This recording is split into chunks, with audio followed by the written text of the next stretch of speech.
മക്കളെ എന്തൊക്കെയാണ് വിശേഷങ്ങളെ? കുറേ ദിവസമായി വീഡിയോയിലൊക്കെ വന്നിട്ട്. അപ്പൊ ഇന്ന് വരാൻ കാരണം എന്താ അറിയോ, ഞാൻ എന്റെ ജീവിതത്തിൽ ഒരിക്കലും മറക്കാൻ കഴിയാത്ത നിമിഷം കഴിഞ്ഞ 2002 ഖത്തർ ഫിഫ വേൾഡ് കപ്പില് ബ്രസീൽ ദക്ഷിണ കൊറിയ മത്സരത്തിന്റെ ഇടയിൽ ഞാൻ നെയ്മറിനെ കണ്ടുമുട്ടുണ്ടായി. ശരിക്കും പറഞ്ഞാൽ എനിക്ക് ഏറ്റവും കൂടുതൽ നെട്ടിത്തടിച്ച്, അതായത് എന്താ പറയാ, വിശ്വസിക്കാൻ കഴിയാത്തൊരു ദിവസവും നിമിഷമായിരുന്നു. ആ നിമിഷത്തെ ഓർത്തുകൊണ്ടാണ് ഞാൻ ഈ ഒരു വീഡിയോ. അപ്പോൾ എന്താ വെച്ചാല്, ഞാൻ ശരിക്കും പറഞ്ഞാൽ ഞാൻ ആശംസ വീഡിയോ ഒക്കെ അയച്ചു കൊടുക്കും പലർക്കും, മറ്റേ ഫുട്ബോളിന്റെ അല്ലെങ്കിൽ ഷോപ്പിന്റെ ഒക്കെ അയച്ചു കൊടുക്കുമ്പോൾ അതിന്റെ ഇടയിൽ ഞാൻ വാക്ക് വിത്ത് കുഞ്ഞാണെന്ന് പറഞ്ഞിട്ട് പരിചയപ്പെടുത്തിയിട്ട് ഞാൻ അതിനപ്പുറത്ത് ഒരു വീഡിയോ ഇടും, അല്ലെങ്കിൽ നെയ്മറും ഞാനും നിൽക്കുന്ന ഫോട്ടോ ഇടും. അപ്പോൾ ഇതൊക്കെ ഇടുമ്പോൾ ചിലവർ എനിക്ക് കമന്റ് ചെയ്യാം, എന്താ ചെങ്ങായി ഞങ്ങളൊക്കെ കണ്ടു വെറുത്തു, എനിക്ക് നിർത്തിക്കാം എന്നൊക്കെ പറയും.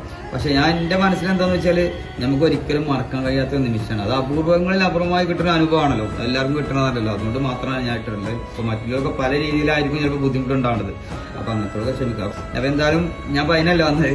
അപ്പൊ നമ്മളെ മുതലിന്റെ ബർത്ത്ഡേ ആണെന്ന്. ശരിക്കും പറഞ്ഞ പരിക്കുകൾ എന്നൊരു സംഭവം നിർഭാഗ്യവശാൽ ആ നെയ്മർ എന്ന വ്യക്തിയെ ശരിക്കും പറഞ്ഞാൽ അലറ്റിയോണ്ട് മാത്രമാണ്, അല്ലെങ്കിൽ എവിടെയോ എത്തേണ്ട പ്ലെയർ ആയിരുന്നു, എത്രയോ ബാലൻഡോർ കിട്ടുന്നുണ്ടായിരുന്നു. നിർഭാഗ്യവശാൽ തന്നെ പറഞ്ഞു. കാരണം ഓരോ കളിക്കുന്നുണ്ടെങ്കിൽ അവൻ അത് റെക്കോർഡിട്ടോട് കളിക്കൽ. അപ്പോൾ അങ്ങനെയും ജീവിക്കുന്ന ഒരു മനുഷ്യനായിരുന്നു. പക്ഷെ എന്ത് ചെയ്യാം, ഇപ്പോഴും കളിക്കാനുള്ള എല്ലാ പ്രയത്നം, ഇപ്പോഴും പരിക്കൊന്നും മുക്തനായിട്ടില്ല. പക്ഷെ അടുത്ത വേൾഡ് കപ്പിൽ ഉണ്ടാവും എന്നാണ് പറഞ്ഞത്. എന്തായാലും നല്ലൊരു വേൾഡ് കപ്പ് ആവട്ടെ.